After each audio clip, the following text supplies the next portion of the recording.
Site दूर Priyadarshini park के corner पर खाली जगह में बनाई गई है। इसके विरोध में स्थानीय लोगों के साथ पूर्व मंत्री पीसी शर्मा भी सामने आ गए थे। उनका कहना था कि गांधी भवन के सामने शराब दुकान खोलना बिल्कुल गलत है, यहाँ पर नशा मुक्ति केंद्र है।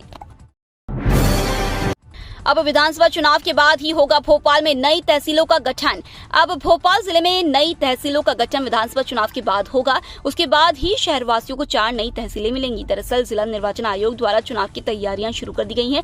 इसके लिए मतदाता सूची से नाम हटाने व नए नाम जोड़ने का काम किया जा रहा है। वहीं अटके हुए मतदाता परिचय पत्र मंगवाकर मतदाताओं तक पहुंचाने का काम भी शुरू कर दिया गया है। अब ऐसे में नई तहसीलों का गठन मुश्किल हो गया है, जिससे इस पर फैसला बाद में भी लिया जा सकेगा। इस बार पेश होगा इंदौर नगर निगम का ई बजट। 2 पार्षदों के बीच रहेगा एक लैपटॉप। लगभग 7,500 करोड़ रुपए से ज्यादा का नगर निगम का बजट आज 27 अप्रैल को पेश होगा। इस बार का बजट ई बजट होगा। 2 पार्षदों के बीच एक लैपटॉप रखा जाएगा। पार्षदों को पेन ड्राइव में बजट की सॉफ्ट कॉपी उपलब्ध करवा दी जाएगी। इसके अलावा एलईडी स्क्रीन पर भी बजट देखने की व्यवस्था रहेगी। बजट सम्मेलन गुरुवार सुबह 11 बजे स्कीम 78 स्थित ब्रिलियंट कन्वेंशन सेंटर में होगा। इसमें बजट के अलावा महापौर परिषद द्वारा मंजूर 29 प्रस्तावों पर भी विचार किया जाएगा। विधानसभा चुनाव में कांग्रेस की हाईटेक रथ से प्रचार की योजना पर नरोत्तम ने कसा तंज। प्रदेश में विधानसभा चुनाव की घड़ी नजदीक आने के साथ राजनीतिक पार्टियां चुनावी रणनीति बनाने में जुट गई है। सियासी गलियारों में यह चर्चा जोरों पर है कि पार्टी प्रदेश अध्यक्ष कमलनाथ की अगुवाई में कांग्रेस इस बार हाईटेक रथ से चुनाव प्रचार पर निकलेगी। इसके लिए कांग्रेस पार्टी कर्नाटक से 5 रथ मंगवा रही है। कांग्रेस की इस हाईटेक रथ से प्रचार की योजना पर प्रदेश के गृह मंत्री और भाजपा नेता डॉक्टर नरोत्तम मिश्रा ने तंज कसा है। बुधवार सुबह मीडिया कर्मियों से नियमित चर्चा के दौरान नरोत्तम ने इस मसले पर प्रतिक्रिया व्यक्त करते हुए कहा कि जब इनके घोड़े ही अलग अलग दिशाओं में भाग रहे हैं तो इन रथों से क्या होगा। इससे आप अंदाजा लगा सकते हैं कि स्थिति क्या होगी। कांग्रेस के परखच्चे उड़ जाएंगे। देवी अहिल्याबाई होलकर के व्यक्तित्व पर पुराने आरटीओ की जमीन पर बनेगा स्मारक। सरकार ने देवी अहिल्याबाई होलकर के व्यक्तित्व पर स्मारक बनाने के लिए केसर बाग रोड स्थित पुराने आरटीओ की जमीन देवी अहिल्याबाई स्मारक प्रतिष्ठान ट्रस्ट को निःशुल्क दी गई है। स्मारक में अहिल्याबाई के जीवन में किए गए कार्यों को संजोया जाएगा ताकि आने वाली पीढ़ी इस स्मारक को देखकर अहिल्या की इस धरती का गौरवशाली इतिहास जान सकेंगे। देवी अहिल्याबाई स्मारक प्रतिष्ठान ट्रस्ट को 1.215 हेक्टेयर भूमि का निःशुल्क आवंटन करने का निर्णय शिवराज कैबिनेट ने लिया है। अब इस भूमि पर अहिल्या मां के जीवन भर के मूल्य और संस्कार को प्रदर्शित करता स्मारक बनाया जाएगा। गेहूं की सरकारी खरीदी में तेजी, 17 मिलियन टन के पार आंकड़ा।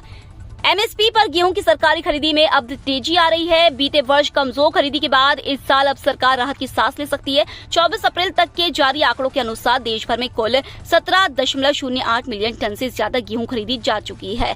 इस सीजन में सरकार ने कुल खरीदी लक्ष्य 34.15 मिलियन टन रखा है, यानी लक्ष्य का आधा हासिल कर लिया गया है। इस सीजन में अंतिम समय पर मौसम के बदले मिजाज के कारण गेहूं की आवक देर से हुई, खरीदी भी देरी से शुरू हो सकी। सरकार के लिए राहत वाली बात है कि अब वह पीडीएस में अनाज वितरण को लेकर निश्चित रह सकती है। शिवराज सिंह चौहान ने दिया कांग्रेस का 3C का फॉर्मूला। हुक्केरी में चुनाव प्रचार। कर्नाटक विधानसभा चुनाव के लिए प्रचार जोर शोर से जारी है। मध्य प्रदेश से भी नेता यहां प्रचार के लिए पहुंच रहे हैं। मुख्यमंत्री शिवराज सिंह चौहान प्रचार के लिए हुक्केरी पहुंचे। यहां उन्होंने कांग्रेस पर जमकर हमला बोला। बीजेपी प्रत्याशी निखिल कट्टी के पक्ष में वोट मांगते हुए उन्होंने कहा कि कांग्रेस तुष्टीकरण की नीति पर चलती है, लेकिन बीजेपी सभी को साथ लेकर चलने में विश्वास करती है। उन्होंने इस दौरान कांग्रेस के 3C का फॉर्मूला भी दिया। शिवराज सिंह चौहान ने कहा कि कांग्रेस की पहचान है 3C, जिसका अर्थ है करप्शन, क्राइम और कमीशन। वहीं भारतीय जनता पार्टी की पहचान है connectivity, road connectivity, air connectivity और स्वच्छता। बीजेपी की पहचान है विकास। उन्होंने कहा कि कांग्रेस और भारतीय जनता पार्टी की सरकारों में अंतर यह है कि कांग्रेस की सरकार करप्शन और क्राइम की सरकार है। फिर बिगड़ेगा मौसम। प्रदेश के इन जिलों में 4 दिन होगी बारिश। मौसम विभाग ने जारी किया अलर्ट।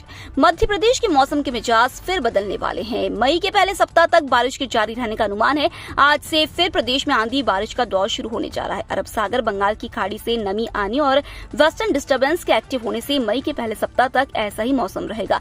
एमपी मौसम विभाग की माने तो आज 27 अप्रैल से नया सिस्टम एक्टिव हो रहा है, जिसका असर 4 मई तक रहेगा और प्रदेश के अनेक जिलों में बारिश आंधी के आसार हैं।